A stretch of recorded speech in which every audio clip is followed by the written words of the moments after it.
أن يفقهوا قولي.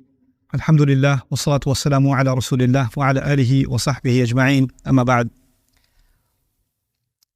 সূরা আল আনফালে একটি আয়াত রয়েছে যা একটি আহ্বান জানাচ্ছে, যেখানে আল্লাহ মূলত উম্মার কাছে একটি দাবি করছেন। আমি আগেও এই আয়াতটি নিয়ে কথা বলেছি, কিন্তু আয়াতটির অন্তর্নিহিত অনেক রত্ন এখনও অনাবিষ্কৃত রয়ে গিয়েছে। তাই এই খুতবায় আমি কিছু সময় ব্যয় করতে চাই শুধুমাত্র এই আয়াতটির কিছু বিষয় নিয়ে আলোচনা করার জন্য। প্রথমে আয়াতটির সরল অনুবাদ করার মাধ্যমে শুরু করছি। আ'আইদ্দু লাহুম মাসতাতা'তু মিন কুওয়াতিন। আয়াতটি নাজিল হয় মুসলিমদের বদর যুদ্ধে বিজয় লাভের পর। আমার ধারণা সকলেই বদরের যুদ্ধ সম্পর্কে জানেন। বদর শেষ হয়ে গিয়েছে, মুসলিমরা বিজয়ী হয়েছে আর শত্রুরা পরাজিত হয়েছে, আর আমরা প্রচুর প্রচুর প্রচুর পরিমাণে যুদ্ধলব্ধ সম্পদ সংগ্রহ করেছি। এটা ছিল আনন্দ উদযাপনের একটা উপযুক্ত সময়। দীর্ঘ সময় পর এই প্রথম মুসলিমরা বড় কোনো সুসংবাদ পেলেন, আর এই বিজয়ের ঠিক পরেই আল্লাহ বলছেন, শত্রুদের জন্য আগাম প্রস্তুতি গ্রহণ করো। আ'আইদ্দু লাহুম, তোমরা মাত্র বিজয় লাভ করেছ, আর আল্লাহ বলছেন তাদের উদ্দেশ্যে প্রস্তুত হও। এটা প্রত্যাশিত যে আল্লাহ যুদ্ধের আগে বলবেন তাদের উদ্দেশ্যে প্রস্তুত হও, কিন্তু এখানে আল্লাহ বলছেন তাদের উদ্দেশ্যে প্রস্তুত হও বিজয়ী হওয়ার পরে। আল্লাহ আপনাকে জানিয়ে দিচ্ছেন যে তারা ফিরে আসবে। তিনি জানিয়ে দিচ্ছেন তারা নিশ্চিহ্ন হয়ে যায়নি। প্রকৃতপক্ষে তাদের জন্য প্রস্তুত হও বলার মাধ্যমে আল্লাহ এটাও জানিয়ে দিচ্ছেন যে এই বিজয়ের জন্য তোমরা যে প্রস্তুতি নিয়েছ তা পরবর্তী যুদ্ধের জন্য যথেষ্ট নয়, তোমাদের আরও বেশি প্রস্তুতি প্রয়োজন। সেটাই আল্লাহ আমাদের জানিয়ে দিচ্ছেন। প্রতিটা বিজয়ের ক্ষেত্রেই পরবর্তী চ্যালেঞ্জটা আগেরটার চেয়েও বড় হয়ে থাকে।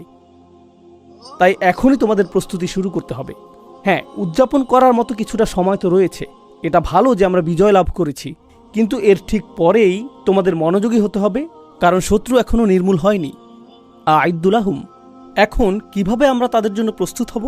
আল্লাহ আযজা ওয়া জাল্লা বলছেন, মাসতাতা'তু মিন কুওয়াতিন, যে কোনো ধরনের শক্তি সম্ভব তা অর্জনের জন্য যথাসাধ্য প্রস্তুতি গ্রহণ করো। আ'আইদ্দু লাহুম মাসতাতা'তুম মিন কুওয়াতিন, যে কোনো ধরনের শক্তি সম্ভব তা অর্জনের জন্য যথাসাধ্য প্রস্তুতি গ্রহণ করো।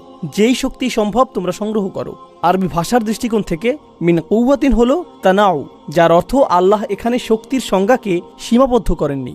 আল্লাহ এটাকে একটিমাত্র জিনিসে সীমাবদ্ধ করেননি। আল্লাহ বলতে পারতেন যে আরও বেশি অস্ত্র সংগ্রহ করো অথবা সেনাবাহিনীকে আরও বেশি প্রশিক্ষিত করো।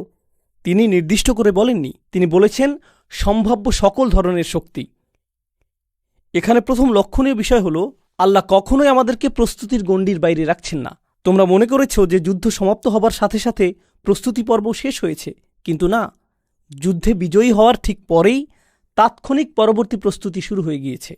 এখন দ্বিতীয় যে বিষয়টি আমরা এখানে শিখছি, যার প্রতি আমি আপনাদের মনোযোগ আকর্ষণ করব, তা হলো ক্ষমতা শুধু একক বিষয় নয়। ক্ষমতা বলতে কি বোঝায়, এর সংজ্ঞা সম্পর্কে সরল ধারণা থেকে আমাদেরকে বেরিয়ে আসতে হবে। উদাহরণস্বরূপ, এখনকার সময়ে অনেক মানুষ যারা গভীরভাবে চিন্তা করে না, তারা মনে করে যে যদি নির্বাচন সংঘটিত হয়, সেই নির্বাচনে যেই জয়ী হবে সেই ক্ষমতার অধিকারী, তাই না? আমরা এভাবে কথা বলি যে এই ব্যক্তিটি প্রধানমন্ত্রী হয়েছে, অতএব সে ক্ষমতার অধিকারী। এই ব্যক্তি ইউনাইটেড স্টেটসের প্রেসিডেন্ট হয়েছে, সেই ক্ষমতার অধিকারী। কিন্তু আপনি যদি রাজনীতি এবং অর্থনীতি সম্পর্কে কিছুটা জানেন, তাহলে বুঝবেন যে এই মানুষগুলো মোটেই ক্ষমতার অধিকারী নয়। তারা আসলে পুতুল মাত্র।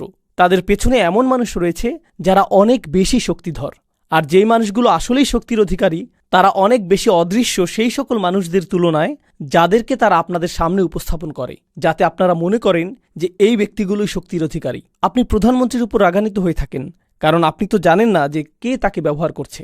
তো তাদের সামনে এই পুতুলগুলো রয়েছে যাদেরকে তারা ব্যবহার করে। যদি কোনো একজন তাদের কার্যসিদ্ধি না করে, তারা তাকে নির্বাচনে পরাজিত করিয়ে দেয়, তার স্থানে অন্য কাউকে নিয়ে আসে, আবার অন্য কাউকে, আবার অন্য কাউকে। তারা পরোয়া করে না যে সে কোন দলের নেতা, কারণ ক্ষমতা যেভাবে কাজ করে তা হলো এর নিজস্ব কিছু উদ্দেশ্য রয়েছে।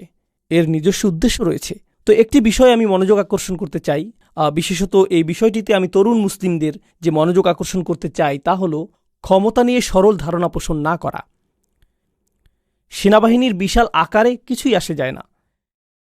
সেনাবাহিনীর কাছে ক্ষমতা নেই, বরং কে সেই সেনাবাহিনীকে নিয়ন্ত্রণ করছে, কে সিদ্ধান্ত নিচ্ছে সেই সেনাবাহিনী কোথায় যাবে, কে সিদ্ধান্ত নিচ্ছে যে বন্দুকের নলটি কোন দিকে তাক করা থাকবে, কোন দিকে ট্যাঙ্ক চলবে, এই সিদ্ধান্তগুলো কোথায় তৈরি হচ্ছে, সেখানেই ক্ষমতা রয়েছে। সেটাই ক্ষমতার প্রকৃত উৎস।